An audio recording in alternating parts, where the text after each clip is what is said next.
Have you ever wanted to look into retro games but aren't sure where to begin?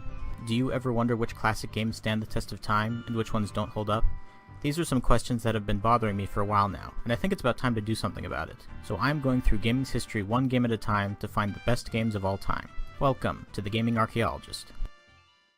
Ever wondered what Super Mario 64 might have been like if it didn't star Mario and had a much smaller budget? Well, we have the answer to that question with Glover, a platformer for the N64. In Glover, you take control of a gloved hand, rather unique choice for a protagonist, and your goal is to retrieve all of the balls that have been scattered across the different levels and return them to the castle. To do this, you have to make your way past various obstacles and platforming challenges, and you have to do it without losing the ball along the way. A pretty basic and straightforward concept, but the game handles it fairly well. The gameplay is fun, and like Super Mario 64, it does offer tutorials for the players that want them, but also gives you the option to figure things out on your own if that's how you prefer to proceed.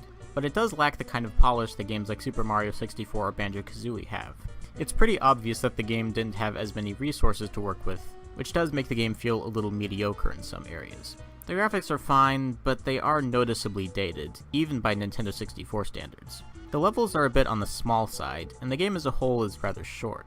The music is also pretty bland and forgettable, which can sometimes make the game feel rather dull at times.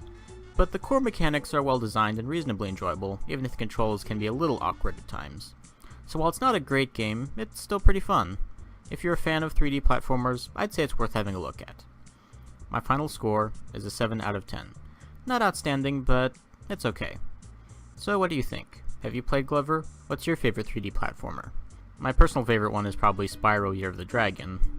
Whatever you think, be sure to let me know down below in the comments. If you like what I do, feel free to subscribe and follow me on Twitter. The next game I'll be looking at is Perfect Dark. Thank you for watching, and I'll see you in the next one.